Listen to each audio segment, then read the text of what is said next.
For anybody who don't know, I started this mastering the OSR by going to the real appendix in my opinion, Dragon Magazine, and doing each issue one at a time, even for the obscure stuff and the fiction. Today we got Shadow and Sun, Shadow, and one of my players, Tanner. So Shadow, introduce yourself, and then when you're done, Tanner, You guys all know me. Old school father and son, even though the son's been kind of busy lately. You know, games, topical stuff, crafting, lots and lots and lots of just chatting with good people out there on the interwebs, like these guys here.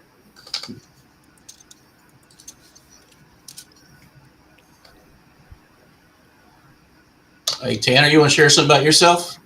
Didn't know if it was my time to go on or not, Uh, which would be a pretty good introduction for everyone anyway. Hey everybody, I'm Tanner. I've been playing with bees for a good 2 or 3 years now, I think. Driving them crazy. This is not. I do in fact look like this. I am actually in Area 52. They back in the 90s they decided to hybridize Gollum and the Guild Navigator from Dune. So I'm a floating crazy-eyed baby. Yeah, it's an interesting existence. I'll give you that much. And it's fitting that I'm a sci-fi creation because we've got a very sci-fi cover here, don't we? yeah, yeah. Um, it's one of my least favorite covers, actually. I think it's the shade of purple. It's more of a pink. It's sci-fi oriented, and I only picked this magazine up for the fantasy. I But think it's. the I first think it's. article is War of the Empires by Gygax, talking about play by post. Yeah, this is definitely a bit of a sci-fi issue. Go figure. I must be the only person on this planet that actually likes this cover. Oh, I can't. I don't think the covers and the art get better till issue 40, 46. Like, just from my vantage point, like, if you're a kid and you're imagining science fiction, then a bullet-shaped spacecraft, a flaming sun, and a red-capped, green, white, blue planet with a ring is exactly what you think of. I think it leans heavy into Buck Rogers and the Oh serials. yeah, Oh yeah, definitely Buck Rogers. that's the thing most people don't realize is that you have to look decades before Yeah, the authors were doing things to see what they were doing things about. You right. know, I find that a lot of these people are still, no matter who they are, they're still stuck in like their teens to their college years, even though they're 40, 50, 60 years old. All their references are from, that particular era of their life, and they really show it, especially like in this Dragon magazine. Did you guys read that article, War of the Empires, talking about Oh, the? I loved it. I loved it. I'm trying Sure to do did. something. I'm trying to do something like that, but an internet version of it, a War of the Gods, sort of, empire crushing each other PvP game. It's- it must have been just a weird time to be involved in all those play by mails. Yeah, actually, it predates D&D because it's in the '60s. They did the play-by-post Hmm. space war game. This as much as diplomacy, as much as wargaming, which I mean, this is a war game of sorts. You can definitely see the DNA forming that would become Dungeons and Dragons, Tunnels and Trolls, Chivalry and Sorcery, all these games. Yeah, Yeah, I think it goes all the way back to the old days when they played chess by mail, yeah, one Oh move yeah, at a time. that's crazy. But I knew people who did that. people were that dedicated. Well, we didn't have Also, internet till I was in high school. For our area here, it was the library, and it was a lot of play-by-post. I discovered a hobby shop that was just like the next state over, not far from my house, from the back of Dragon magazine. Otherwise, I would have never knew that Danzig Quarter was that close to my home, and and they and were a something, supplier. and something else that's great about Dragon is that before the internet and before a lot of these stores had like were in the yellow pages, um, Dragon and stuff like them would say, "Hey, here's hobby shops in your area." Yep. Yeah, yeah, but I like how I talked. The article talks about the war report. Their zine held the campaign together. That was play-by-post. So without it, it kind of failed. Hmm. And then it goes into an advertisement for Starweb, right? but that stuff was resurrected with the BBSs of, was that the 90s? Mid-90s, you say the BBSs came up with the Yep. turn-based warfare that And now it's I kind love. of coming back in some way. Discord. You're seeing people doing brownsteins similar to this by post on Discord channels.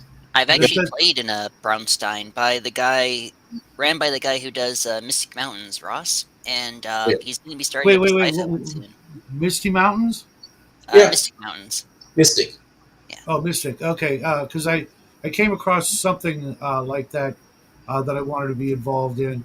But yeah, I think there's still room for that whole play by mail, uh, one turn a week or something like that on the internet, or X turns a month, kind of slow strategy games. Yeah, that's what I see people doing with their Discord. You'll have a section play by post. It's a message board. It's a BBS style game, and they think they've created something new, which always makes me chuckle. Like it's like all the millennials discovering Coke floats. Mm-hmm. You're enjoying shit your great grandparents and I. Well, remember, Bees, everything that's old is new again. Now, before we go on to the spicy part that everyone's excited for, you kind of skipped over this one little ad at the bottom right of page 5 here. Evermist. Not Yeah. sure if anyone's actually read this one, but I'll I, read. that, we always had degenerates in the hobby. They just only got like little things like this, and they play by post. Oh, this was a naughty mag, eh? Yeah, Yes. I had a rock. I want to point this out here because it's kind of amusing. Because at the start of this magazine, Tim Kask does kind of a rant, kind of trying to justify fiction in the magazine, which, looking back, I kind of agree with, but he could have said it better. If you look right at the bottom here, Evermist is highly recommended as source material for D&D fantasy - editor. I must have read all of it. So I kind of like how, see, it's proof. Yeah. Yeah, but it had the adult fantasy, and that's where your gore role players ended up. People who were really into gore, they did their BDSM by mail. Now we've gone forward. Instead of being fringe part of our fringe hobby, these people are at the forefront of mainstream D&D with your degenerate bards and bizarro stuff. I do need, and Evermist was like adult, as in roll around the hay adult, and not just the literary stuff, right? It was erotica. There was erotica stories. Ah, okay. And then there were like regular stories. A lot of people trying to get writing short stories that would never get published. So they started their own zine. That's what it is. Like every shitty band that can't get signed starts a record label. Shitty artists and shitty authors who can't or have a niche that they can't get published start their own publishing house. It's nothing new. People have been doing it for years. Well, admittedly, even good authors should start their own publishing houses, but I get you. But with the internet, you don't need a publishing house. You can publish directly through Patreons and stuff like that. Or Amazon. Or Amazon. Or to, I think the best weird fantasy, adult fantasy now is, oh crap, he's a heathen, but he puts out a good sci-fi book. Orion or Ariel. I have to look it up. Aureus Press. I can't pronounce it, but I follow him on Telegram. I get you. I'll find the name of it. Well, I mean, Raggy's a heathen too, and we still love the bastard. Yeah, I'm not so much into the corpse grinder games as much anymore. I get you. Yeah, I know very little about Raggy. I think I've seen him once on a Legion of Myth video we were on. I just Metalhead libertarian who plays D&D. Yes, he's a good guy, but he needs to get his head out of his ass on religion. Yeah, but yeah, he's just a big heavy set libertarian living in the land of death metal. Yep. I think he moved there just for the death metal too. But and before you ask, yes, Mr. Rocky, in the unlikely chance that you're watching this, I look very forward to you roasting me. Zap away. I can't find it. Orient Press. I can't remember the name of it. AUR. I'll find it later. Maybe I'll make a note. But they have a weird fantasy magazine he puts out. This looks pretty good. Nice. I need to get the name of it so I can plug it, I guess. I don't know. well, speaking of making a magazine, I'm in the works with Emperor's Choice and Bo from Bo Paints Minis and a few other folks trying to put one together. What do you think? Any chance of that panning out in the modern, you If know? you'd like It's articles and dead. short stories, just tap my shoulder. Yeah, print is dead, but I do see it still surviving on the fringe. The Aureus Press, Aureus Press, and the magazine. Let's get past the naked women and What? memes. Oh yeah, he says be naked shit. No, no. I was just getting past it. Never. I ain't got time to look at it. I mean, it's just erotic. It's not like porn. I know. I know. I'm just trying to be funny. Hey, did you Well, say the only something reason about I Arduin there, Tan? well, I was only asking because back in the day, adult fantasy, back when it was somewhere between children's literature and a sci-fi subgenre, figures like Lynn Carter would use the phrase adult fantasy to indicate stuff like the worm Ouroboros or Voyage to Arcturus. Um, Lord of the Rings honestly would fit into that. Yep, Aegean is the magazine. Very nice. Lord of the Where Rings would, but not the Hobbit. it's like okay, we've got no common with children. Is the connection? There we go. Where it was like, you know, we got no common with children's fantasy, but this is something that's literature. This is something you can, study. But Yeah, I speaking think of the term study, adult fantasy is shifted as modernity's encroached the term for adult fantasy. Usually, it just meant adult themes like death, mhm, horror, stuff like that. And now it's almost full porn. I'll just be honest. A lot of it out there is yeah, adult almost fantasy is now Ironwood. yeah wood. Wood. Yeah, that's gonna be our new thing now, isn't it? Wood. I'll open that And up. this next article will definitely give people wood. Oh yeah, the female one. The role of Yes. women in the as opposing classes with the lower levels and stuff. I'm pretty sure this is meant to be a piss take. No, I think they were dead serious. In early AD&D, Yeah. women could not have higher strength than men for any of the races. There Yep. was Well, that not one I one for knew, that but I do was think that flipped. was something that was meant to be cut, though. Yeah. Eventually they Well, gave. not only that, but if you look into that article, the power of seduction was a huge thing. Yeah. Hmm. You And know, all the an titles like, actual reality that today would make people's heads explode, oh, they not do. realizing it never changed. Make their heads explode as they are actively simping. Okay. Yes, yes, that's what I was about to say there. Like these guys want their, dirty tiefling erotica, but the second that you have, a pulp fantasy witch dark priestess, show a little leg, they go, no, not acceptable. And the creators and the writers of this cut their teeth on pulp, which would have been femme fatales. So pulp and noir Yes, had femme fatales, and that's how they viewed a seductress or a sorceress. They Yeah, were a femme if you read the cleric fatale. section in particular, they're definitely going for that.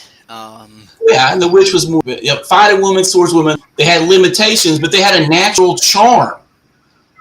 Like you're giving exactly, exactly. you give them a natural charm, and the fighters were limited because they are physically less than a man when it comes to physical prowess. And then the female, We lost him. I'll give him a sec. Yeah, yeah, of course. unreal. I'm taking over your show, bro. Huh? It's ours, I'm my taking over your precious. show. It's ours Okay. now. It, Um, Well, now, not only that, but even the fighter had, almost quasi mystical abilities mhm. in the way of charm and seduction. Yeah, they're definitely going for the sort of. I think this was actually before Red Sonja. Who there was this really great warrior woman in the World's End series. Someone like her. Not familiar with that, Um, but take your I'm word like for one it. of the very few people on this planet that's a Lynn Carter fan. So actually, should I just?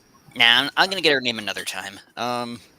Something I will point out though that's kind of amusing. Two things actually is that this one has rules for thieves, at C Blackmore, but I don't think thieves were integrated into the game the way they were playing at the time. Yeah, that's a tough call Hmm. because Thieves didn't come out until later. There wasn't a white box original Correct. thing. Anytime they But refer to like things like that, they're referring to the Greyhawk and the Three Beige books. yeah, Hmm. Maybe they were using that one thief that was made before the game. Maybe they had adapted it. Something that is really interesting, though, is if you look at this woman's race, male's race here, you'll notice that orc is included between elves and hobbits. Yeah, yeah. So You can play half orcs, you can play an orc. that's right. That's what I'm thinking of. This might be one of the earliest, mentions of a playable orc, and this will, in a year or two, evolve into the half orc. Um, and what year was the AD&D hardback published? It was 77, not 76. But it was 76. Um, 78 was the the Monster Manual. player's handbook. But the Monster 77 was the Manual came monster first, manual. right? That's right. And then a year later, give or take, was the player's handbook in 78. And I think this issue of Dragon was, yep, there we go, October 76. So 2 years off. Yeah, so everybody's playing OD&D and Beige Box and Lankmar at this point, plus whatever house rules are. So AD&D is being formed as they're writing articles. Okay, before I go off on Lankmar, uh, There's it's funny that all the way up to what was it, Oriental Adventures or Unearthed Arcana, when they brought in comeliness, they still had that built-in charm seduction thing by a stat for I guess male and female, but they were thinking along those lines, and I'm certain that the male players never ever, thought, hey, I'm going to make the stereotypical bard character. I'm going to make this female character because it was mostly guys running female characters, where suddenly the charisma or comeliness stat was no longer a dump stat. right. Yeah, I will say this, looking through this article with you guys, is that for a much maligned, piece of literature that everyone's like, it belongs in the trash, we're seeing so much history being formed here. We're seeing so much stuff. And while I would not enforce this for like every game, I at least be willing to try out these rules once or twice. Try out a gladiator woman or a dark priestess or something like that and, see how it works. I think they're Yeah, going to be I think they're going to go ahead. yeah. There was always a work in progress of Dragon Magazine. You're seeing how long, and all the great features people think they have. It's all here. Yep. Mhm. Like, people sometimes slag Dragon as a vanity project, and while I do wish that these guys had kept their egos in check a little bit, it's like, no, this is not like vanity. This is them refining and refining again the game they've released and really getting it to that mirror shine. I got a question, guys. When did Dragon Magazine go under? Um, as in the 90s or when they killed it for fourth edition. The final nail in the coffin. The final iteration was issue 430, and that was in Digital only. yeah, that was yep, digital only, and that was December 2013. Go figure. Lucky 13 didn't even survive to 14. I think it Well, was it seems. Go 358 ahead. when it stopped being physically published. I can't believe I'm paying for fiber optic right now. I'm just saying, as I keep blipping out, Right. I'm paying for fiber optic internet. It seems to me you guys brought up, how this magazine was uh, the open forum for actual play testing and theory crafting, and as soon as it died, what did we get? 5e, Mm-hmm. the Mm-hmm. biggest dumpster fire. Yep. Like, I need I to make this clear before I, say this because I think you're completely spot on. I'm not the biggest Monty Cook guy, yet even I feel for him when he mentioned, why he left fifth edition's design team. The long and short of it was and I'm paraphrasing here, I wanted to make a game and they wanted to make a franchise. Yep. And he's completely right, because that's what they turned 5th edition into. I don't want to make waves here. They prostituted it. They prostituted Dungeons and Dragons. Oh, absolutely. Actually, And make those waves. Hmm. Okay, then we will. Separate stats I don't for guy and girl characters. Good. Yep, absolutely. Even even in the news, it's a constant thing. It's a constant battle versus reality and ideology. Hmm. It's a real thing. It's always been a thing, and until someone fixes it in some sort of laboratory or something, it's going to be a thing. Nature does the same thing with every species. There are distinct differences between the two, the male and the female, that have definitive real world requirements. It's not just a mental construct. Male and female creatures have distinct differences for real world applications, real world requirements that don't give a shit about your pronouns. Hmm. The male and the female lion act completely different, uh, because that's what they're built to do. Whereas humanity thinks we can change that all up here and make it so. right. I missed everything you were talking about because I had to refresh. Just talking about how in the real world, every creature has a distinct difference between the male and female for Yes. real world requirements. The male lion and the female lion do what they do because that's what they're built to do, and we can't change that just because we want it to change. Yeah, it's a defect. I think it's an ideological issue and a mental defect in modernity that people are trying to deny reality. Yeah. I think it goes all the way back to Lilith, but I don't think we're here to talk about. That's a good one. Another time. That argument. Yeah, but I see that even under the female special abilities they gave them, it was charm humanoid monster. So you could even get dumb monsters to just come under your feminine wiles. Well, look at that famous painting. I forget who did it, of the nude woman and the unicorn. Yes. Above, and all of the legends of women and dragons. There was a belief in mythology that there was something going on. Maybe they didn't want to talk about it, but there was something going on. And besides, how do you think they got centaurs in the first place? There you go. Yeah. Well, that's what this is meant to emulate. Yeah. I dig it. I mean, I dig it. And I'd also like to point out before you, I think it's the subduction. Now, this has the potential of backfiring. Yeah. Like, you actually want to be very careful how you use this one spell against a humanoid monster, or it'll just throw you over its shoulder and just walk off with you. Yeah, A little dark humor.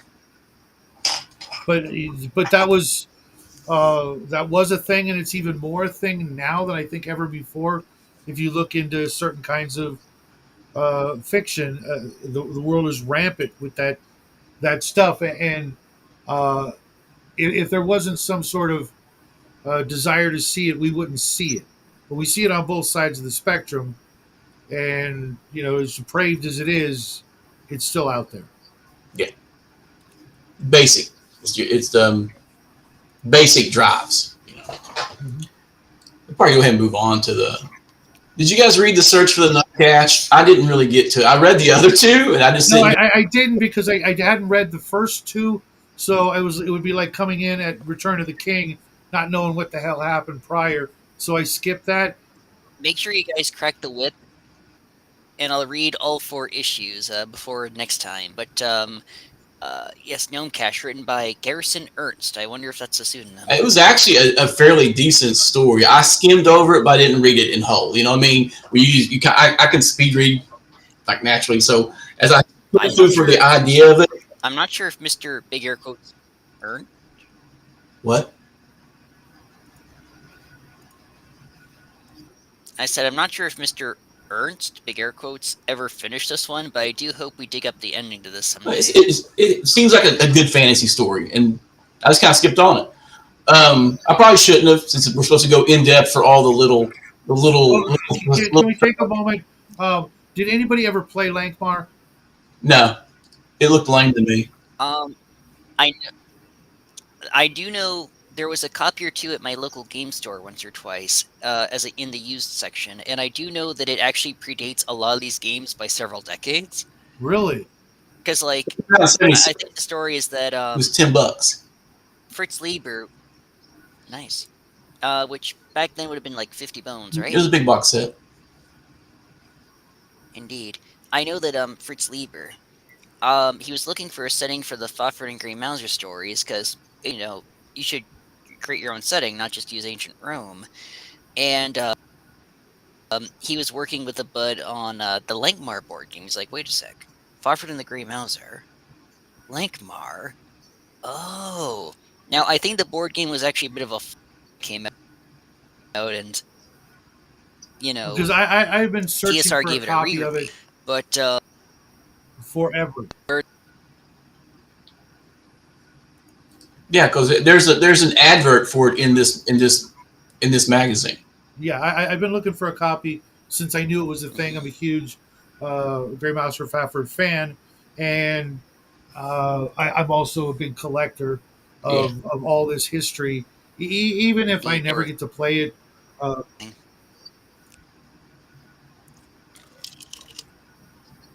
yeah, just like reading this magazine. Every time I go back and read White Box or Arduin or something like that, I get a real a much better feel. Excuse me, for what the designers were hoping for as opposed to what it eventually became.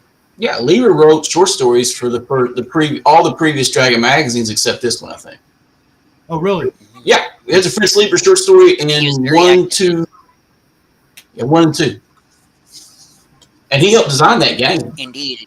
He was active in it. Oh yeah, he designed it straight up. Yeah. Well, Quite a there's few years later. there's credit for another guy. There's another guy that helped him with the game mechanics. Mhm. But Yeah. the next article I is the birth tables. Is the what? Yes, another Birth thing tables that would show up later Oh, on. yeah. That eventually was scrapped for what they put in Unearthed Arcana.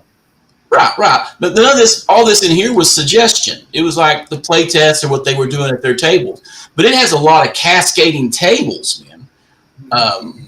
You got social class, commoner, merchant, gentleman, noble. You only have a 4% chance of being a noble, which everybody seems to want to start as a noble, and 30% of a commoner. And then you got merchant and gentleman in the middle. And then you got the sibling ranks, and there's like 8 sibling ranks. And then you got more social ranks. It just keeps going and going. But it does allow your type of non-weapon proficiency to be related to your class, your social standing, Mhm. which makes sense. Yeah, it should be a no brainer. Arduin did it Yeah. as well. And, you know, for those people who want to do the freaking backstory, okay, here, we're going to roll it. That's what you get. Yeah. None of I'm this, not a fan. It seems it Honestly, leads that'd be a pretty good. Would honestly be a pretty good compromise to the players who are like, but I need to know my character's backstory. Okay, take out a bag of dice. yep. But I think a backstory before level 3 is a waste of time. If Well, you I mean, you're survive, likely to get you killed. accomplish something in basic D&D or AD&D. Until then, everything else is just in the way of Yes and no. I mean, I see the point. Statistically, you're not going to make it, but it does open up, the emergent story ideas of who was that guy. right. Maybe there was something. What if that character, who didn't make it to second level, died in the dungeon, was in fact the son of a noble. Yeah. Well, now you've got story ideas that you could weave into it because in real life, if that was a thing, there'd be some to do about, hey, what happened to my son? You would all Why be did you looking come for back without his corpse? Okay, now we're going to mount a mission. We're getting my son's body back. All the different realistic things that would happen that we just glossed right the fuck body. over. We have returned young man's thumb. It was all that was left. The rats ate his body. Please be not angry. Dungeon. We gloss over so much of the things like that. Like Mhm. I saw recently. I think it was Tenkar's Tavern. Maybe are there toilets in your dungeon? You Mhm. know, the characters never have to use the restroom. They never have to bathe. They're always in the one suit of clothing they own, and I it's believe that always about players because no one ever says they bathe. No one ever says they like. I'm like, then you're just kind of disgusting. I've had players in the past who won't eat anything except an iron ration because they're terrified of being poisoned. Like they're total murder hobo paranoids. As yep. if, the guy at the counter can't just slip something into your iron ration. or, Plus, you or have shouldn't be specially made fucking with iron copper in rations that put you to sleep, and his boys go out and roll you, a couple of days from town. Yeah, one of my last campaigns, they would always insist on going to town with men at arms and bodyguards in full armor, and were confused when the town guard followed them around. You have like 20 dwarves armed to the teeth. You're going to be followed. There's no real law against it saying you can't wear your armor all the time, but it does stick out. So you get followed. Not to mention the uncomfortableness, the Now, weariness something I've factor. noticed.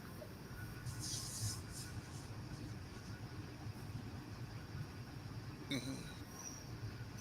Speaking of weariness factor, I've noticed section 8 here, race, where it indicates not just the more likely social classes for these various critters, but also the number of dice rolled for ability scores, if you choose to use that, and its averages. Yeah, I mean, it goes over. You can't roll above a certain number with certain classes. And then you go into the social rank of your father and your siblings and their status, Mhm. which would later, I think, True get or put into below. the canon Interestingly stuff. We're enough, not half going to be elves get into 9 to 18 for wisdom and 13 to 18 for charisma. So they're I mean, it's an alternative. All this stuff is alternate or Optional. alternatives hmm, to how you want to run your game. I think it's a lot of dice rolling. I don't want any more than 3 sentences for character backstory. hmm. That's just me, though. Um, yes. And now we move on to the standout of this issue and one of my favorite features of Old Dragon, Phineas Fingers. Yes, I've actually got the Phineas I Treasury love somewhere. the Old Dragon comics. One more time, sorry.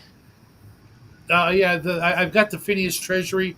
I love it so much that even though the cover was torn away and lost to the passage of time, I still have it somewhere in my collection, and I'm looking for a better copy of it because it was, oh my god, that line. He's probably chaotic evil and doesn't care. I am chaotic evil and I don't care. Uh, for the anti Yeah. paladin, which we'll get to later. Just it was so it summed up so much of what happened in such a classy way. Uh, it's literally, I think, the best of all of the Dragon magazine cartoons. Really, you Nice. like it I'd better argue than that, me. uh, go figure, I need to put forth mine. I'd actually argue Snarf Quest is my personal winner, but yeah, I love all of those. I like the Greyhawk ones. When they started doing the Greyhawk ones with deities or just doing all kinds of weird stuff to each other, I think I Mhm. like those. Well, what else is I, God supposed to do? I should probably mention for those wondering, although you should definitely read these on your own.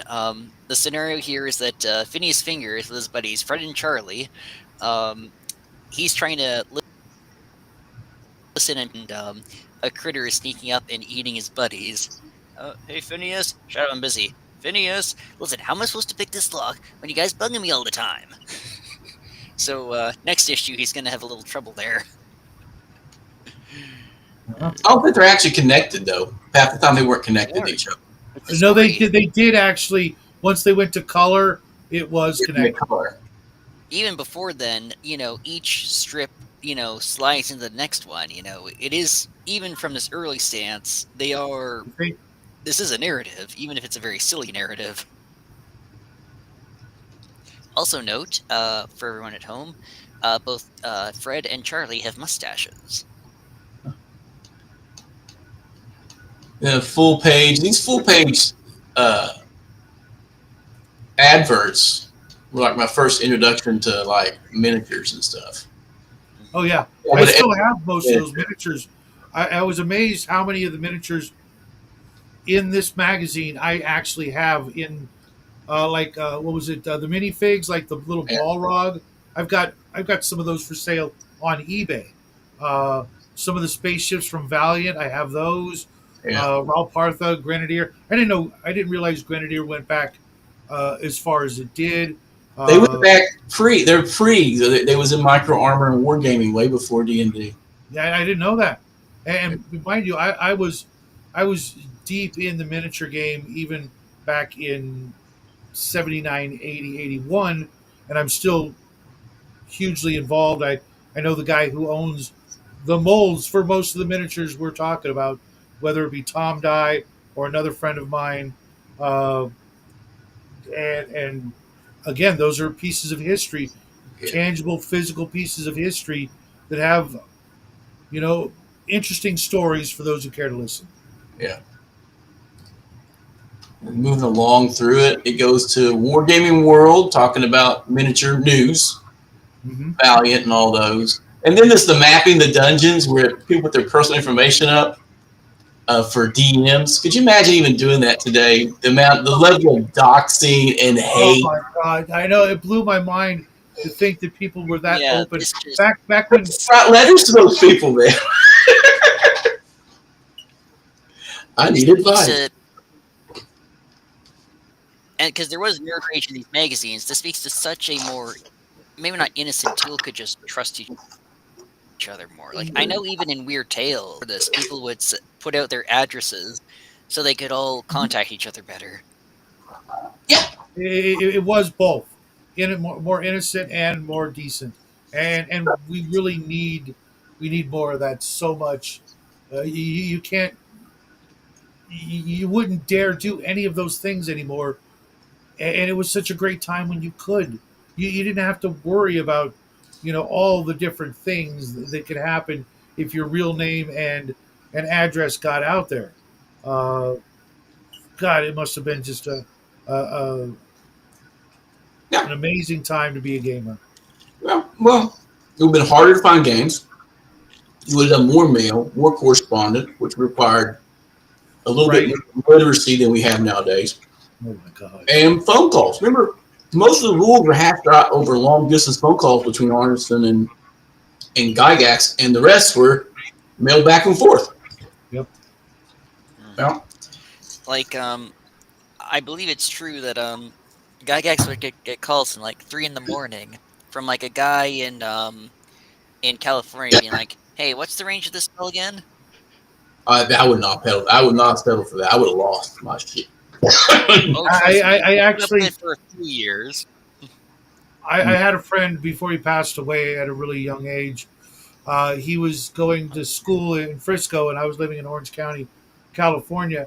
And he would call me every single day with D&D questions because I was the dungeon master for or his dungeon master, so to speak. And every day, and when I wasn't taking calls from him, I was taking calls from the other people in my actual area every day, every freaking day on the phone for hours and hours with questions, quasi role playing.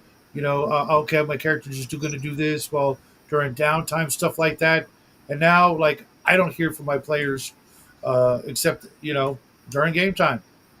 I have a few players that won't even look at the Discord till day of game. They're just Too disconnected busy. from it. Like half the party does, and half the party doesn't.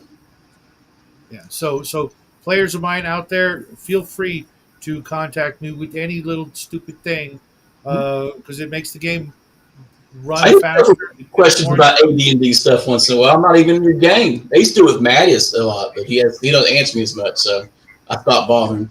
But I'll message other DMs I know with questions, or if I got an idea that I'm trying to fine tune. Hmm. It's a forum, so I ask these people their opinion because I take it into account. But then I usually just do what I want to do anyway. That's how it goes. Well, you know what they say about your gut instinct. Your first impression is usually the right one, but it doesn't hurt to have a sounding board. You Well, I put know, one in the conservatory, man, and I forgot there's a lot of people in this one Discord that they really don't like classic fantasy how it is, right? They're always wanting to change it. So all they have is a litany of criticisms to overcomplicate their games, in my opinion. And I'm like, I just let it go. I'll read it, but I don't respond or emote unless I kind of find it interesting. Then I'll emote a response. But I usually Why do they rarely not like don't. the classic fantasy? I got some people who just think they need to have soak with all armor. That's better. Dice pools are better than rolling to hit. Blah blah blah blah. Same as it always ever was, you know. Right. So So, I mean, a man's allowed to have a taste there, but it's we got a couple if you're people in chat. Cryanthus, sorry if I'm mispronouncing your name. yeah, I I know did that. not. I didn't know there was a reprint. I'd still want the original Yeah, of Rankmar. And yes, uh, Hugs. Uh, I can't tell you how many times I posted in my local game shops on their bulletin board, and now they don't even have those. It's like, nope. right. You would think that as a game store owner, that would be like literally the first thing you put up in the store. It's Is the the book. shift. It's the shift in how business is run versus being a friendly local gaming store. To I once asked the last time I asked to run a game, they wouldn't allow me to run anything besides 5e because that's what they could sell. And like in that's the so magazine annoying. here, it props out to all the independents popping up at the time in the late 70s. Whereas now the zines are focused on one specific game system to the exclusion of everything else. And your game stores want, if they're going to let you play, they want play there so they can profit off your extra purchases. Yep. But the message board or the bulletin board is a thing of cultural past that's dead.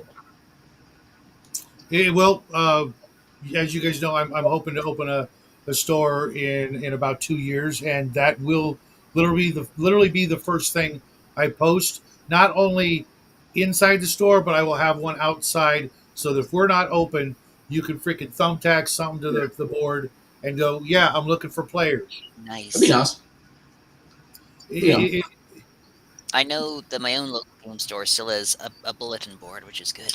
my local, they're mainly card floppers, and I could feel the level of neurotic prescriptions as I walked in the room. It was pretty over the top. It was, really. yeah, Died here. the tails, the bunny ears, all the weird shit. It's like the Really? scene kids discovered the cards, and I'm like asking basic questions about finding some terrain stuff. Right? I haven't been back since, but I'm not really That's good not with people a lot. or yeah, it's like a big problem is that people are now 5th edition fans, not RPG fans, or even D&D fans. I'm a It's nerd. I it's like the guys you I gotta. know what I like, and that's what I run. That's it. Oh yeah, that's fine. It's just more like 5th edition has just become this albatross around the hobby. It's like, guys, you gotta break free. You gotta try something Yes. different. I made a comment about that, I think on the Red Rooms Discord, that you have a section of the hobby, and this is a cultural thing, it's a generational thing, that if the other mass consumerist crowd isn't bobbing their head, they're not going to try it. They need that in-group approval, or it's not an option. Yeah, Yeah, I've that's already. right. You guys already gave me an idea for something I'm going to do with my shop. Right off the bat, is I'm going to look for the old promo posters and displays of the products. You know, things Nice. like Traveler or Star Frontiers or Boot Heel or anything I can find. Gamma Free World. If not, print. or have them print. You know, have somebody make them up for me and print one off and hang it up in the store like it was 1981, and encourage that entire idea of okay, there's the free tables, or the paid tables or whatever. Play whatever the heck you want. I have a suggestion. If you're going to do that, invest in a wide format printer. That way you can print the old bulletins and the larger play cards and stuff like that. Then you have something that's synergy for a table game. I can print off the battle map of your choice and laminate it for a modest fee. Huh. I've got another Yeah, the suggestion. peripherals to a hobby shop would also include the things you need to do it. That Okay. would be from a office supply store, which, by the way, are in rare occurrence anymore. They're the big box office stores, but the ones you would run for a quick print job or something like that, those are getting harder to find. This might be quite a bit of work, but I'll mention it anyway. Along with like D&D that, and yes, Kranthus, I was going exactly where you're thinking. You could also do try out a classic game night, like just a night where a bunch of DMs run Gamma World or Traveler or Marvel I like that. Sectors. I like that. Because that way, well, it doesn't cost you anything. Yeah, besides the You know card back that's literally how I got into Traveler. Yeah. The owner of the store was like, "Hey, this guy's going to come in and teach people how to play Traveler," and thank God I did, because uh, the guy who was teaching it had two daughters, and they both had like, admittedly, a little bit of a crush on me, but I ended up meeting my first girlfriend, who was one of their best friends, who wanted nothing to do with the freaking hobby. Right. But, Well, you got a girlfriend. Well, you got a wife out of it. Games and board games, I do TTRPGs, to be honest. But my local crowd, at its core, are still hardcore old wargamers of my age, right? Mhm. The newer crowds, that I know, like I said, I don't really go to the hobby shops as much. Too busy. Well, if you're ever in Texas, I expect you to stop by the shop. You'd be surprised. I might If just you're drive down to vacation Texas for here, shits and giggles. You'll always be welcome. So, what was the next article? out on a limb, I think. Oh Yeah, my God, I love The letter this. section. I Yeah. Should we love go this. through these? Yes. Yes. Oh my God, this was my favorite part of this magazine, to be honest. This is what I meant by there was at least a little nerd rage back then. But they're always there because people always love the bitch. They won't write in a positive, but they sure as will write in the negative comment. To this And first guy's someone credit, bitching. he does say that there were articles he enjoyed at the very least. So, And it's always the military history dudes. They're always hard ass about stuff. I understand that with the wargamers I've had to deal with. The biggest argument I ever had in wargaming was about 15 millimeter Napoleonics, and it came down to the number of buttons painted on the field units, right? 2 versus 3. You know what a nightmare it is to paint all the little details on 15 millimeter? Yes, I do know, actually, firsthand. And who the hell has got that kind of vision at our age to be able to spot, hey, there's only 2 instead of 3, or 3 instead of 2? Like, shut up. Some people walk up to your war game in the middle of combat and pick up a stand and look at it. Bad etiquette right there. You don't pick up a stand in the middle of combat. Yeah. well, I mean, if we're being blunt here, these are military guys. It was funny though. That was the biggest I ever had was about Napoleonics. I never played it again. I was like, man. Plus, it was a real Napoleonics battle takes you what 8-10 hours. Yeah.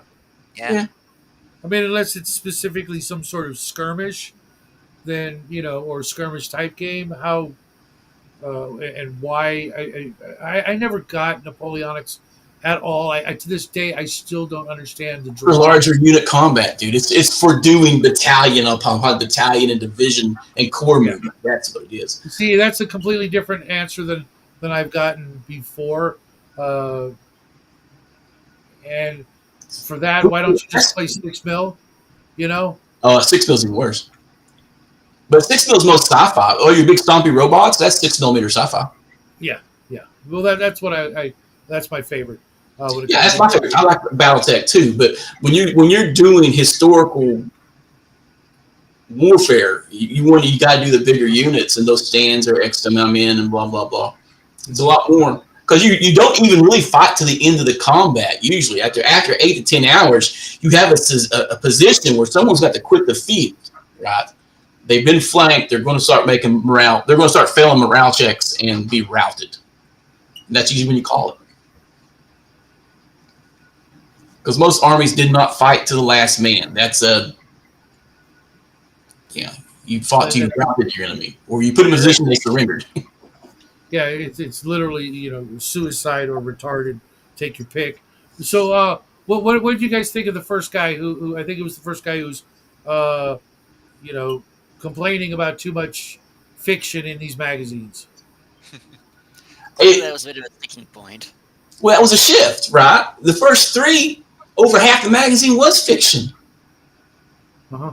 It was less about the game and more about the fiction.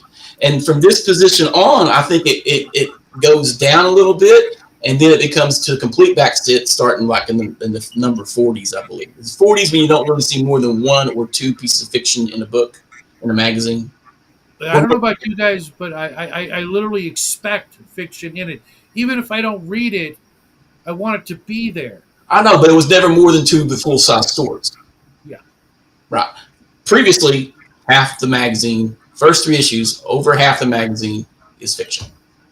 And that should literally make perfect sense coming from an era right after Pulp, where that was the only place you could find any sort of entertainment that was like Dungeons and Dragons was in the pulps. But you have a crossover here, and wargamers don't give a shit about that. Wargamers want battle reports. Right. And like the closest thing to D&D style fantasy was some of the movies Harryhausen was making, or the Burt I. Gordon film, The Magic Sword. Yeah, people asking permission to Xerox tables, I just find that mind-boggling. I'd be like, it's Xeroxed. So I can't get at the table. But even the follow-up with the laws are changing because of Xerox. I mean, yeah. Most modern people won't be able to fathom that concept. Exactly. Like that was the thing that they had to. They worried about like someone's gonna like reprint your magazine or your game and start selling them out of the trunk of their car. Come on. No. And that last one. Did you see the last one here? The last letter. How many pages would that have been typed and mailed? At least 3. Look at that font size versus what that would have been on a regular typewriter. That was like an 8-page letter. Probably was.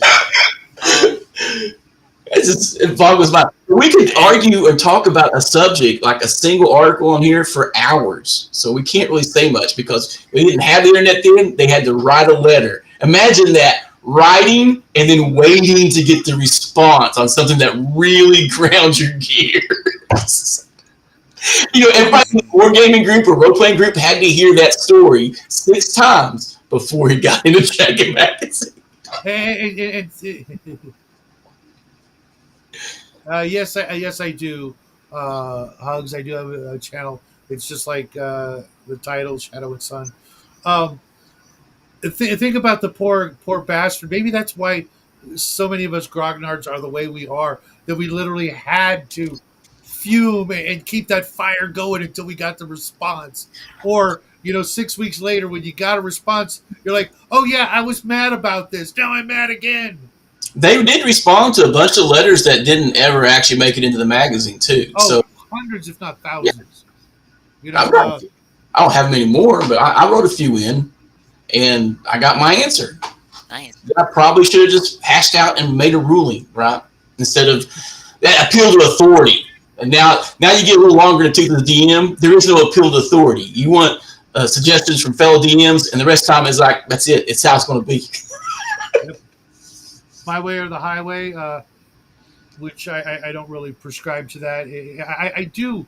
I play with almost exclusively other DMs. So it makes for a completely different experience than it used to be. At least for me, all the players I played with for decades were players, never DM'd a game in their life. Some of them never owned a book in their life. Yeah, the biggest critic of how you run a game will be someone who doesn't run one. Yeah, every time. Huge difference. And I no offense to my old pals, but I really do prefer playing with the people I'm playing with now because they know what the hell they're doing, and they're so much more challenging to run for. You know, if something, if I make a mistake, they'll call me on it. If you know, I try to trick them with something. They don't always see through it, but eventually they figure it out. Whereas I had things going with players in my old groups that they never figured shit out.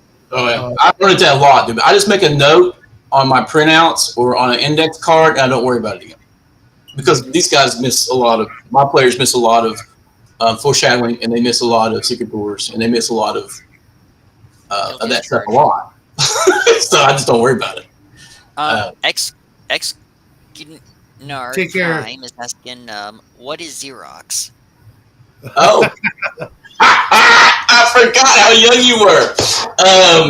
Well, he's asking. I have an idea of what Xerox is, but Oh, yes, I'm not just a I baby don't in the have that up. spectrum. My bandwidth is real weird right now, so I'm not reading the comments because it just I keeps see. locking up. That's okay. Mine's even Take worse. care, Cry. And Prime. It's basically photocopy machines Yeah. that you'd put like between a nickel and a quarter in, depending on the era, to get a really piss poor copy. Yeah, it wasn't even 380 then, was it? It was not. It was Top I Matrix got was actually better for invoices for a long time. okay. That was a joke. Okay. Yeah, Uh, I know those Pardon guys. me. He's one of my players. uh, But I remember getting dot matrix printouts handed to me for gaming stuff huh. in high school. We didn't have. What were the what was it called when you had to tear off the things on the sides of the That's a paper? dot matrix printer. Okay, yeah. I Back still where they probably went. have some of that. Yeah, I remember getting. I remember getting handed D&D rules and classes in dot matrix format a long time ago. I got I like Boy, that makes you feel old. that was before 2000. Wow. especially for Traveler. Oh my god, that was the best. I mean that's Uh, perfect for Traveler. yeah. I would get stuff for Traveler, and it would feel like I'm in the future. Like vector graphics. I love vector graphics. They filled in this. Uh, It's a very retro look, but they were very ahead of it was the top of the line in the 80s. Vector Mhm. graphics, and some of the vector graphics weren't actually vector graphics on your screen for these films. They were literally practical applications. They were lines drawn and filmed Mhm. because they didn't have the I computing know. power to make vector graphics for the film. I know the early '80s Hitchhiker's Guide to the Galaxy TV show. A lot of people thought that was sprite work. No, that was 2D animation that they went above and beyond making it look like a computer.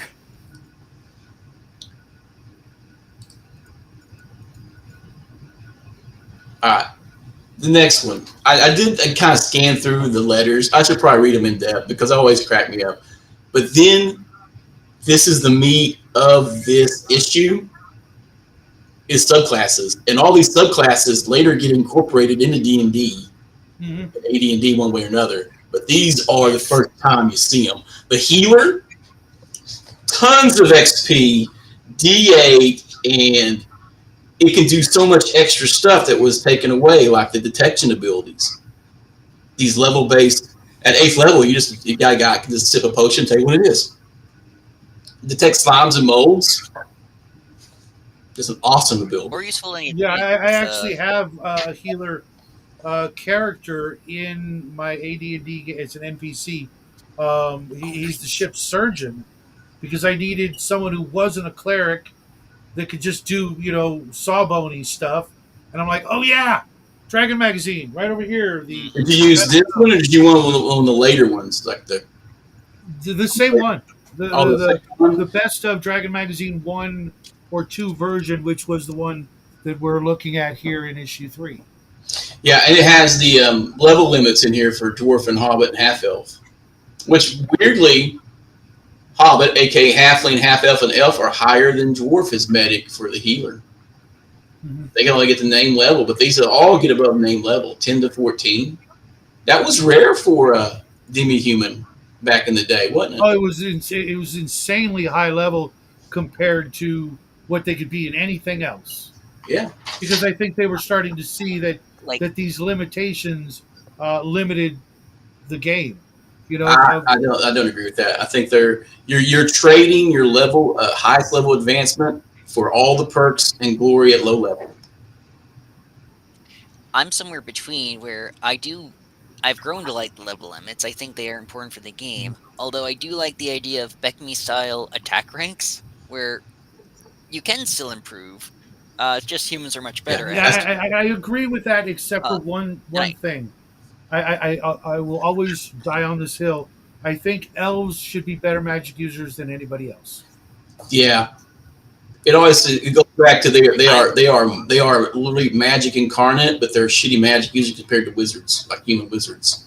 Who makes elven I'm of cloaks and two. boots and elven magic items if they can never get to the level that's required? Well, they probably could back in the No, day, and then the implied apocalypse happened, and they just maybe don't back in the day, anymore. but not back in the day of players.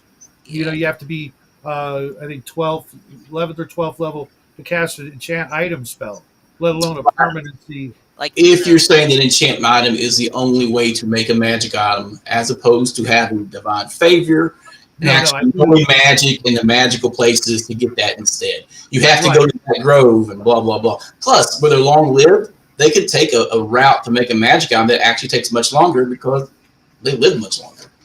right, which was indeed, never like well, codified, but I do use the cleric and druid route, but I can't picture the elven gods, you know, tall, haven't wasted the time going, okay, you can have a pair of elven cloak and boots, you can have one, and you can have one. No, here's the freaking recipe, get out of my face.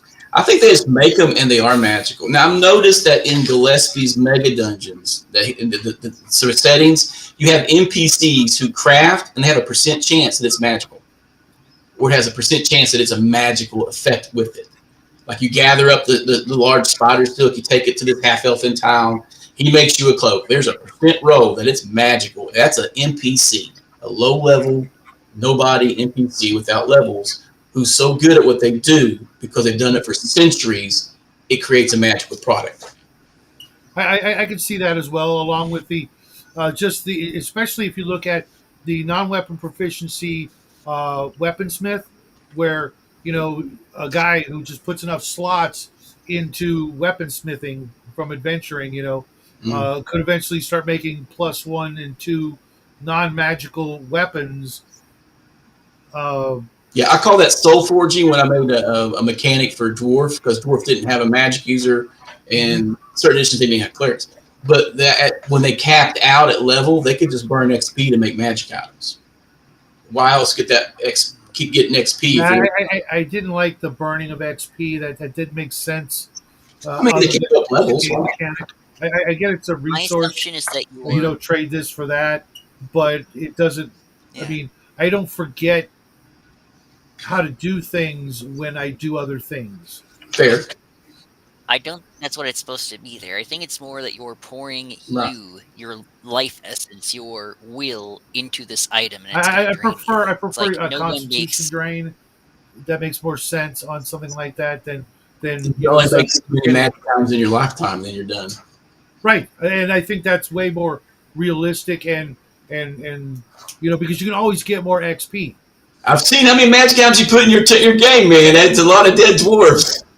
I'm okay with that. I'm okay with that. Oh god! Now I'm just imagining just like a Frazetta style like pile of dwarf corpses. They've all got the X's in their eyes like it's Forge. word of the stick. The last dwarven smiths like right at the bottom. The next I article finished. after I the finished the magic after these sword, first two subclasses, the next one is a thing about dwarves. Which one? Well, hold on. Let's go through the scribe and Yeah, stuff first, and I've got to say some stuff on healer here. I'm definitely seeing a lot of Elrond here, where he knows all about these magic items and can heal the sick and shit like that. You have to be lawful or neutral, but never chaotic, or you become yeah. a fighter. And you definitely need a lot of intelligence, wisdom, and dex. So a little rangerish. It's very Actually. rounded, actually, because you can read magic and clerical scrubs. Oh yeah. What I'm kind of noticing too with classes like this and the thief and stuff is that it's definitely the consolation prize for being a non-human. It's like here's something you can get really high level in. Now quit complaining. Yeah, but that's an NPC I know class. people It's a finding support class. It's not great for adventuring. It'd be a help to have a bonus, but as a primary adventurer, it's kind of lacking. Sure. But it's well rounded enough. You kind of want one in your party. The scribe. Scribe, not so Can much. someone give me some context for Oh, this? which one were you talking about? They're The healer. Oh yeah, absolutely, absolutely. Now the scribe, it doesn't say how many. It doesn't give a level chart, did it? No, it doesn't. Maybe it did later. I could Okay. have swore it did later. Okay, this is a different author than the healer, actually. And let's take a look at the. Yeah, I printed these out because I found it interesting. Yeah, the samurai is Oh, also a the different samurai writer. broke. But The samurai's broken. Yeah. Oh, trust me, just like Oriental Adventures. Something that's amusing me is that, like, samurai, healers, berserkers that we're about to touch, a lot of these ended up in 3rd edition, and they kind of sucked. Actually, it may not have a level. This might just be a 0-level scribe. And that's what they get. Because that's a die roll. That's a random roll for their abilities. Yeah, this is the early sages then. Yeah, so much of AD&D is being born here. Oh, so much AD&D was 5,000 gold pieces a month. The expansions for White Box were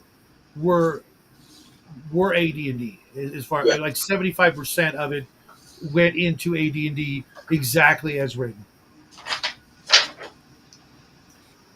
Interestingly enough, the samurai is a neutral class as opposed to a So lot. there's no good and evil in service to your Damo. You read Bushido and you understand Bushido. Whatever you do in the service to your Lord is irrelevant because it's in service to your Lord, and that could be chopping up babies. Oh, trust me, I know that there were times where samurai would test their blade sharpness on peasants. That's how they. What was it? The riding test where they would line up a bunch of prisoners and hold their sword out and see how many necks it took to lop off before it would get dull, and then they'd stamp that number on the blade. That's savage. That's pretty freaking hardcore. But I got an 83. Well, I got a 92. I was like, gee. Now, if that isn't like the most PC player character thing ever, it's like, bitch, my sword killed 108. Yeah, well, mine killed 112. It's got a better bonus. As like, there's just the bodies are just bleeding out on the floor. Twitching. Yeah, the offset for playing samurai, in my opinion, was always seppuku. That if you failed, you killed yourself, which no one ever went by. Right? It's like, oh, I got to kill myself now. Yeah, probably do. Unless you take a punishment. But this, or then you become a Ronin. Yeah, when they're hit, the chance of critical hit went up based upon the hit numbers they were wielding with. So they were critting on 18, 19, and 20 with a really good weapon. And they could increase their weapons as they went up levels. It's crazy. Mm-hmm. But it was now magical. You get this high crit chance of this non-magical blade that you keep refining. But first gargoyle, I think you'll get owned. Just saying.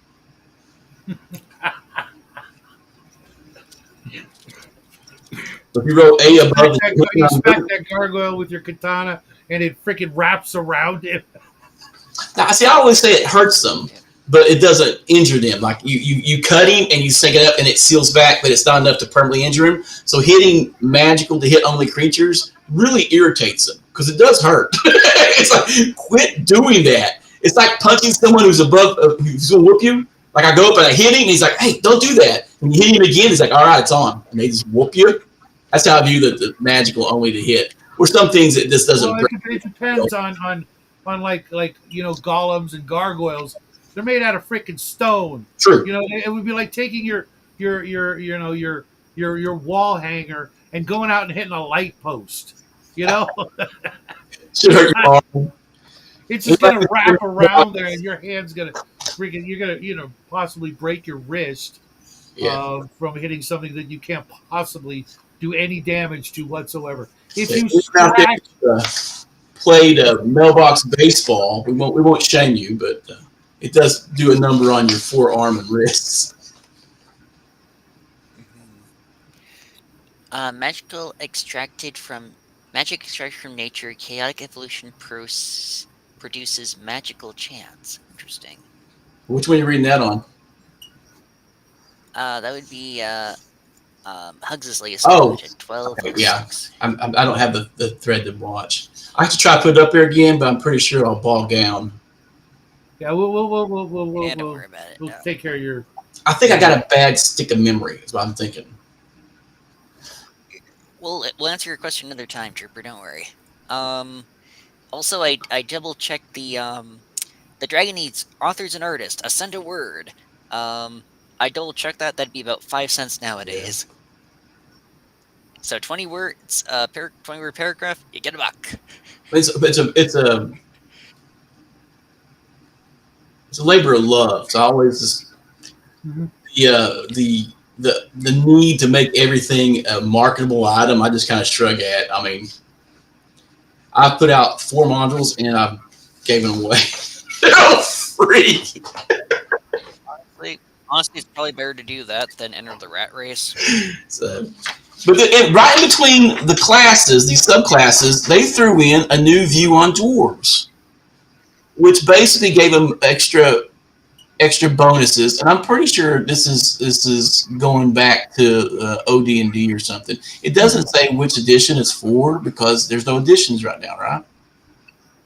It's definitely original Yeah. D&D because I'm seeing man plus Right. two, 2 men plus 1, 3 men, 4 men. And then it goes over these abilities, and it just gives them bonus abilities that may fully employ the +3 Warhammer.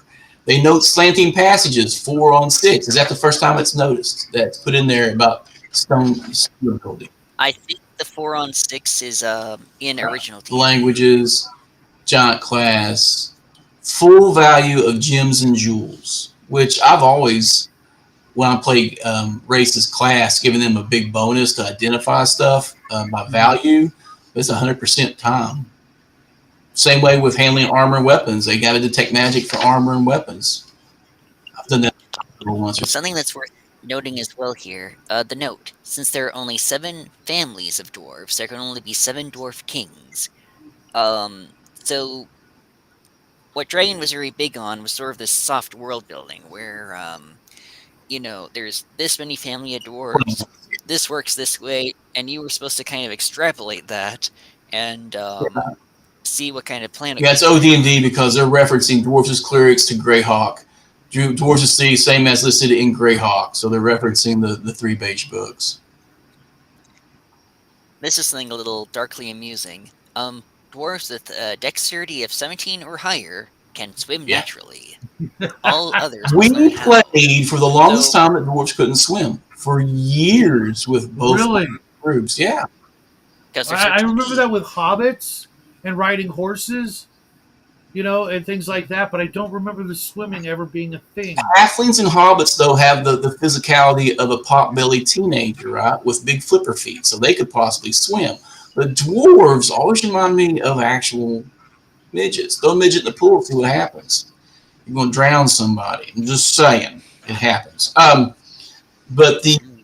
And I mean, dwarves are all muscle, gristle, and beard, right? So they just wait, swim. Yeah, I guess I just never thought about it.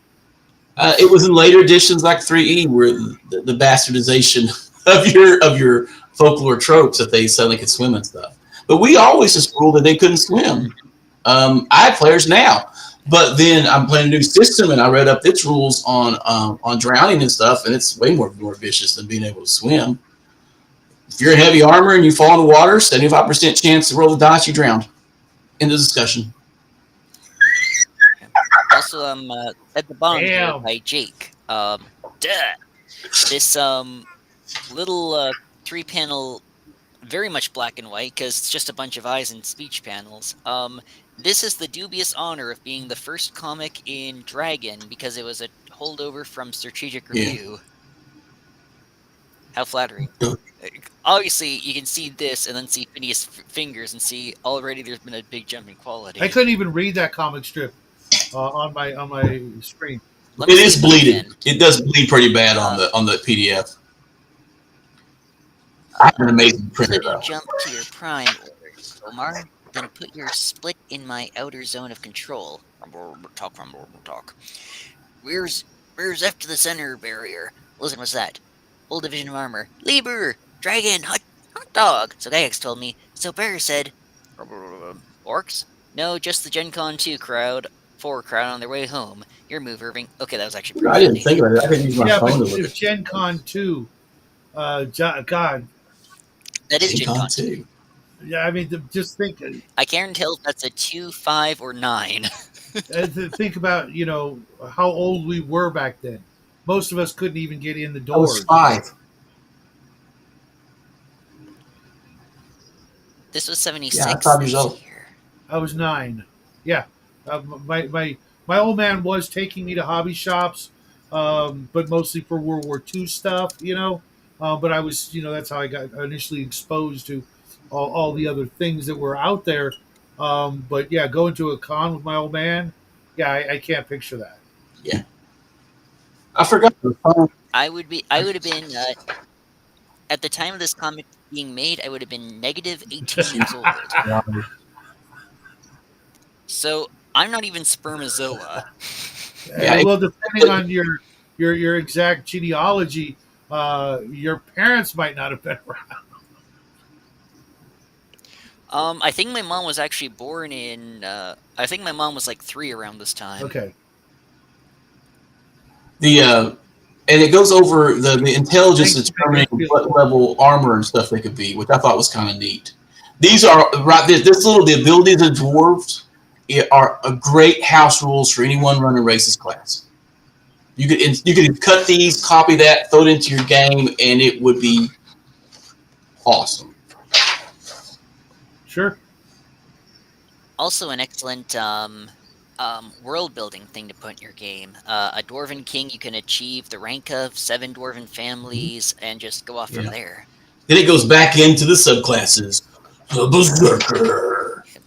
Yeah, I thought that one was Yep. kind of The dumb. 3.5 barbarian. Right, because it's leaning into the folklore of the Vikings and adding in lycanthropy, which doesn't make much sense. Why would a Viking be a were rat? Oh, okay. I see the problem here. Probably just because they're trying to mix like the bear and the wolf ragers with the D&D Right, and there's were tigers, werewolves, were but bears. yeah, it I doesn't can see quite a were work. bear. Maybe a weird tiger. I think it's Oh, definitely a also werebear. What was his name from The Hobbit? I forget. Bjorn. It did have a few features in here that I think No. are over the top. Being immune to sonic attack, that's pretty awesome. Which does AD&D's out now. Oh, indeed. I'm Well, here's the thing. I'm I'm wondering also pretty sure if that there's a you berserker. know if a character became a were creature, there was a good chance the DM was just going to go, here, give me your character sheet. You're not playing it anymore. That was the Maybe rule. maybe this was From the this was rule in the original uh, description for the monsters. If you get a lycanthropy, you're now an NPC. You're done. maybe this was some sort of way to It was appease much that. more. It's like, okay, now you can play your character again because now I know what to do. It was much more complex than that by AD&D because he pretty much set up a system where you play your character, but on certain nights you black out and the DM takes control because he's running the monster and you're running the character. Yeah, Mithril Chain Executed is no armor. So heavy armor, the classifications. This is the game I'm running right now. Dragon Slayer. It has very harsh rules for drowning. But Mithril Chain and Elfin Chain, they're considered as like not wearing armor. So that's like being treated as wearing cloth. So that would be you could swim Um, as long as you're not on the some pretty pleasure. big drawbacks to the berserkers, though. Your intelligence must be below Yep. 9, and you may never develop Yeah, you got to psionics. be retarded. So if you're busting out the new Eldritch Wizardry, You got to be retarded. You can't withdraw from combat. You don't check Yep. morale. I can see where it could be kind of fun to play a berserker with this and AD&D, but you're also.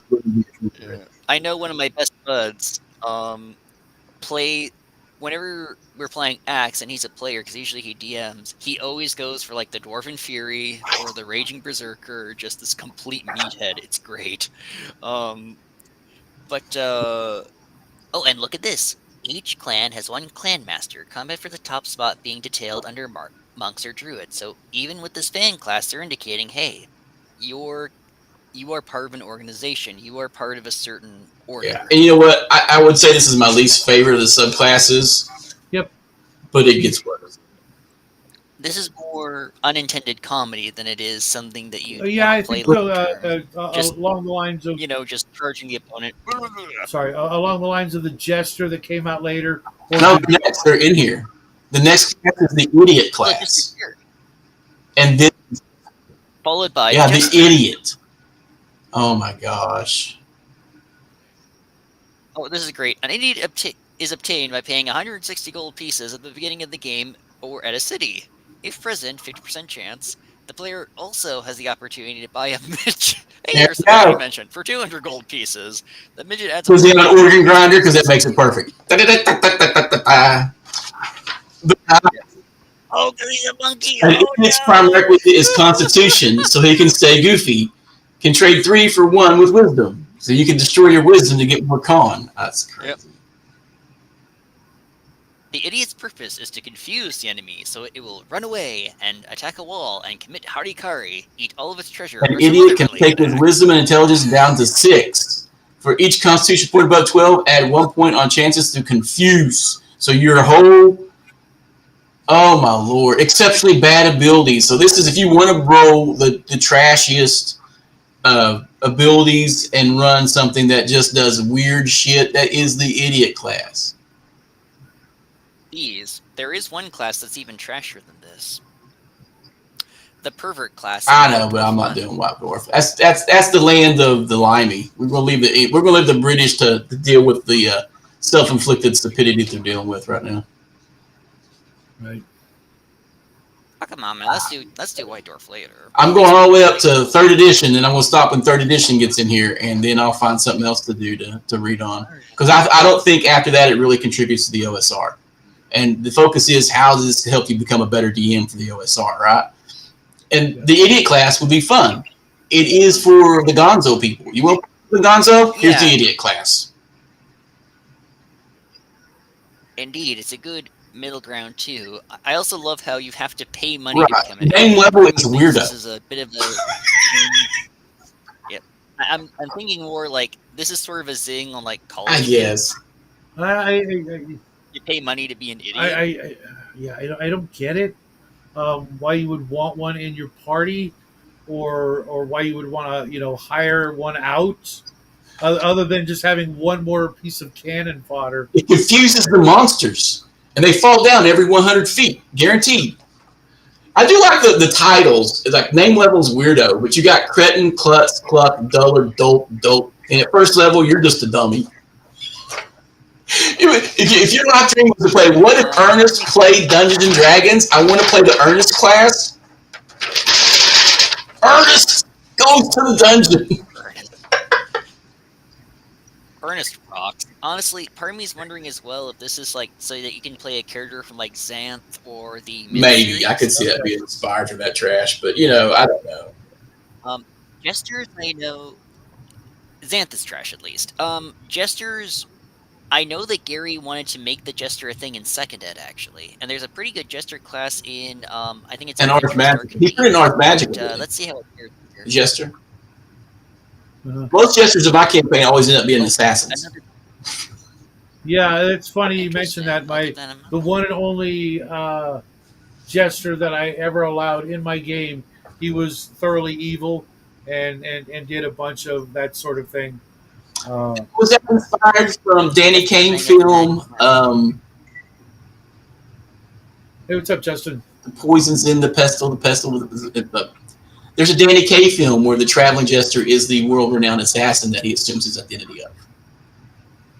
That's a 1950s film. Is that the one where? Fuck, I own it. I know that he was in a swashbuckling movie called The Jester. That's it. I know he battled the Jester. Oh my god, I had a brain seizure. I'm the fox.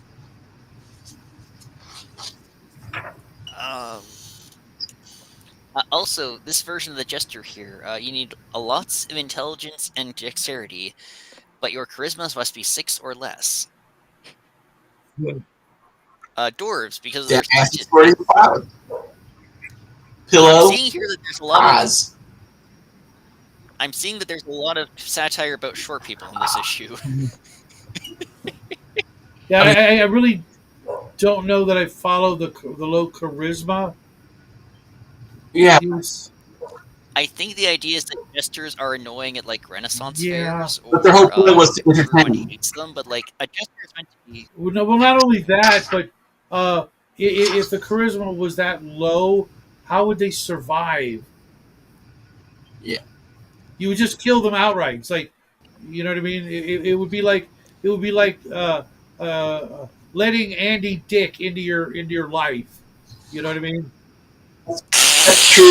I mean, Maybe that's what you they're know going what? I'm for. looking at the Pro spells. tip: don't get beaten up by evil Andy Dick. Or did you ever see the movie? I think it was Ran or Run, the famous Kurosawa movie where there was that gesture. How did that character not just get pushed off a freaking balcony somewhere? Well, it is feudal Japan, but I still need to see Ron. But I have seen Throne of Blood. Um, Maybe. yeah, it's like I could definitely see a jester being more of a high charisma character Oh, because you're thank you supposed for to be reminding me, charming, you're supposed to Justin. get Oh my your point god! across. I wonder if I have enough time. Oh, Yeah, but I see the precursor of modern bard play could have originated with the jester with their spell selection. I think it's kind of interesting, but I would never play one. I think jester is a role, a profession, not really a class. I'd be willing to play one as long as the class is well designed. You'd have to be playing an urban campaign. A jester doesn't belong in a dungeon. It wouldn't make any sense in a dungeon. yeah, Indeed. running Maybe if around. he's But like, in a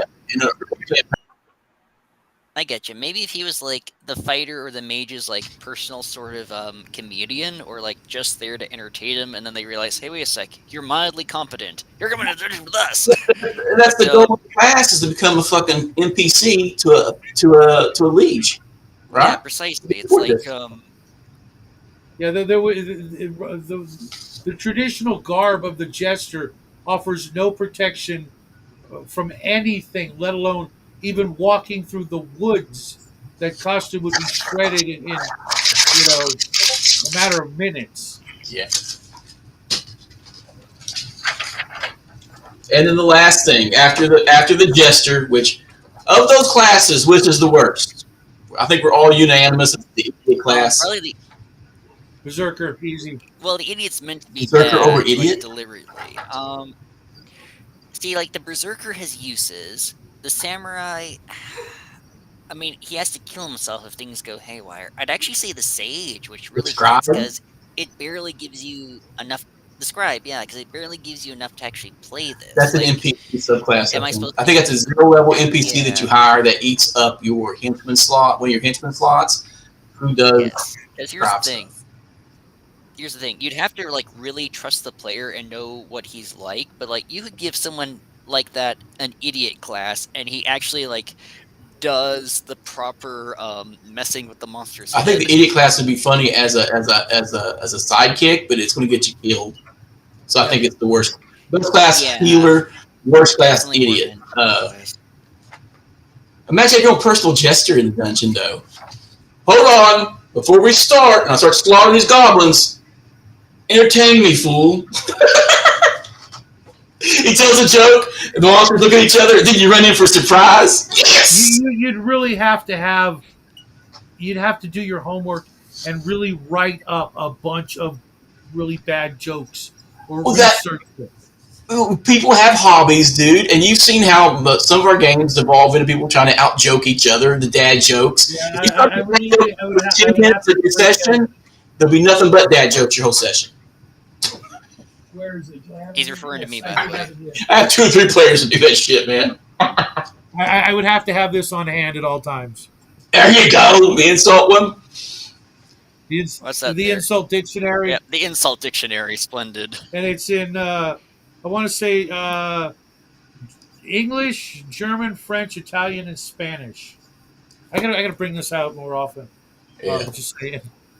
Uh, the last two articles, the Gen Con's D&D elimination tournament, I can skip over that.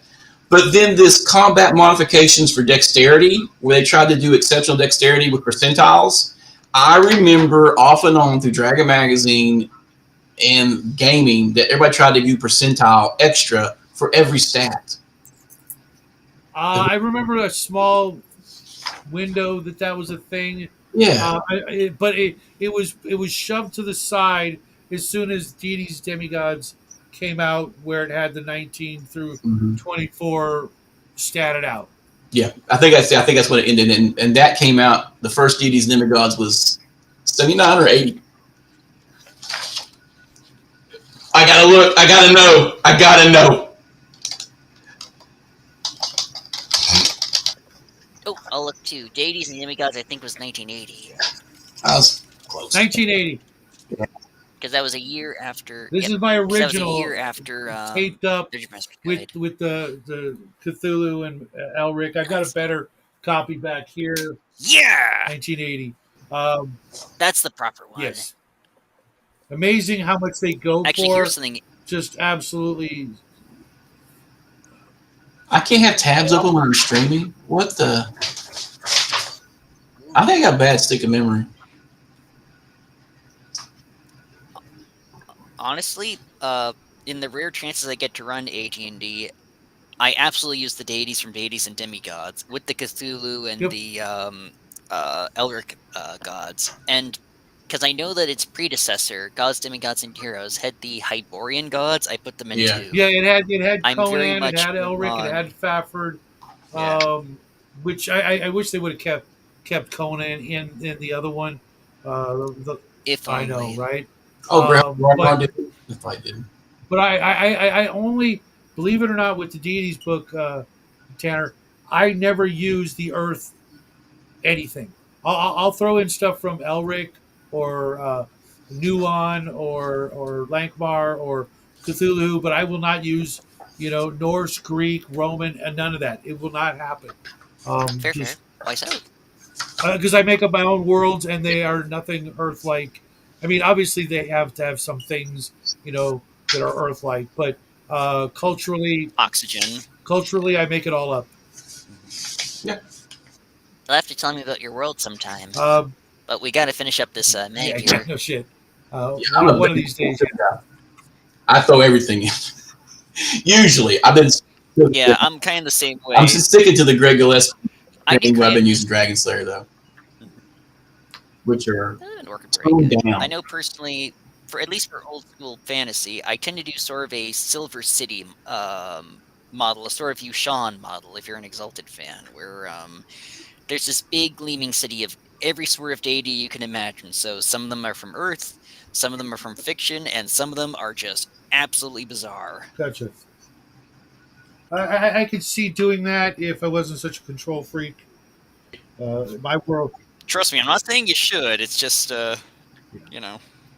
for me being a dungeon master, that's the thing is creating a world that I would want to play in. And if other people do too, awesome. If not,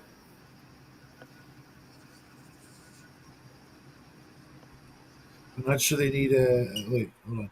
I suppose some bizarre bard or jester class has a magic or talent that specializes in entertainment or charming certain audiences, hypnotism or whatever, persuasion.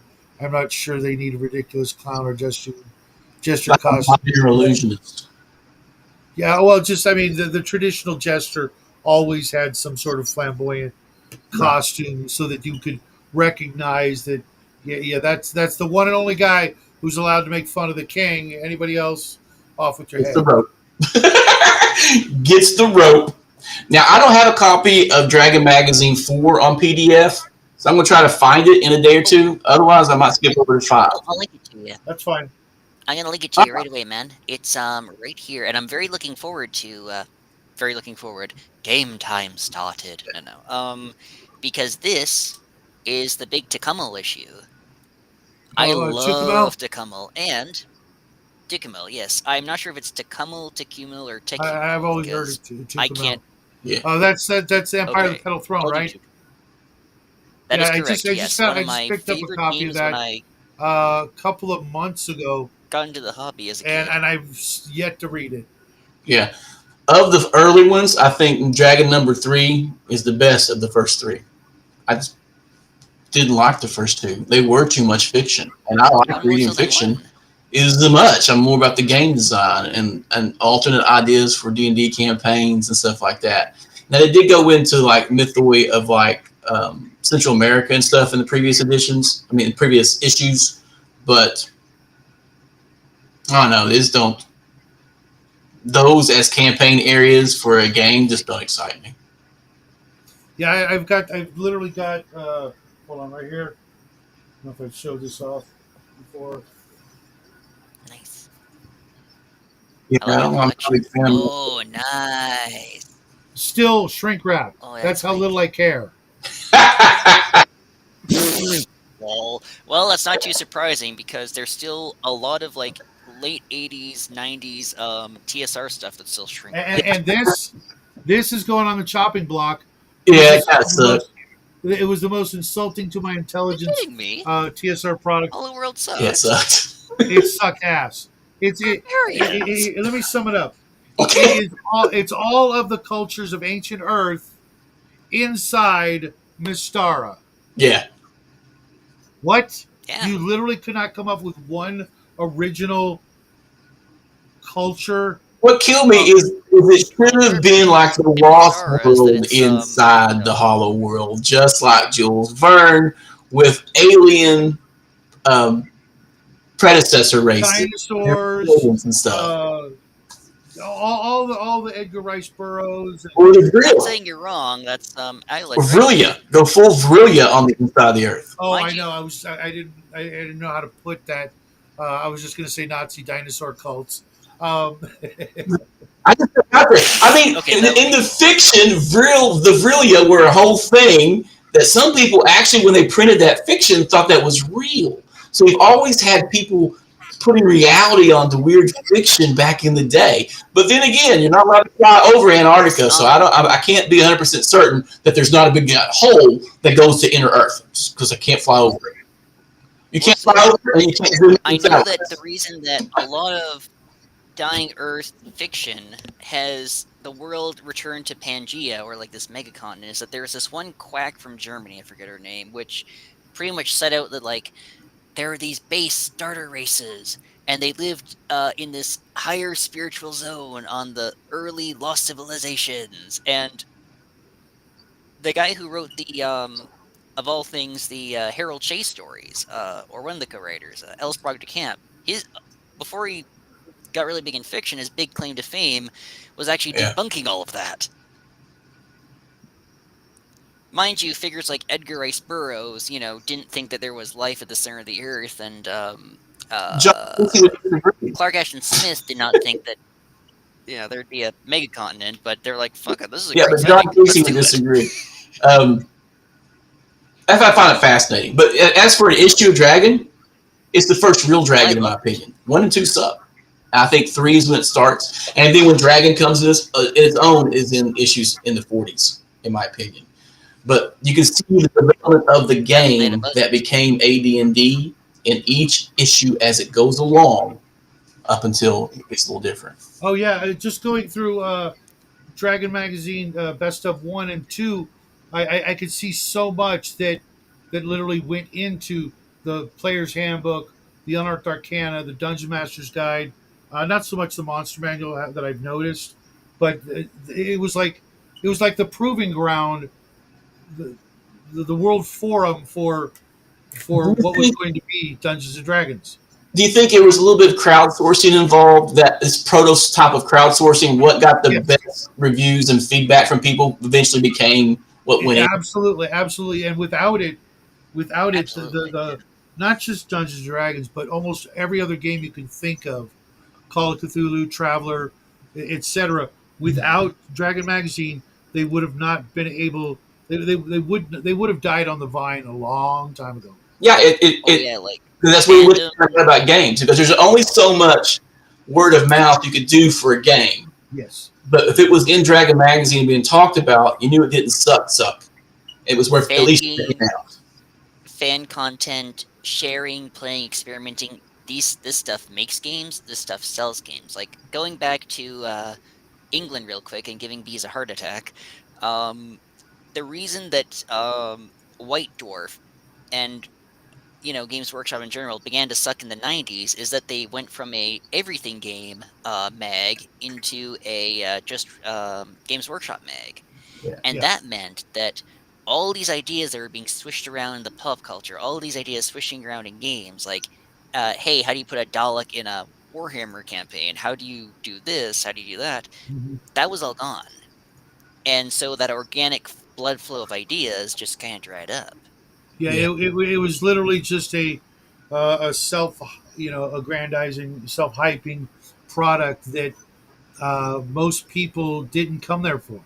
Yeah. They Indeed. appreciated it, but White Dwarf eventually became literally a joke, Yeah. in my opinion. Yep. Well, I think we've covered Oh, Dragon trust 3 me, as best we everyone can. knows it. Next week, Thursday, barring me having 6 screaming children around me, we'll give it a shot. Yes.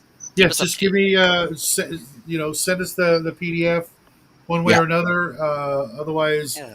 I can't. There's no way I'm going to get a copy of issue Oh, number 4 of the Dragon. I used what to is Uh, have them your all at one time, but Discord? I'll send it number 40 right away.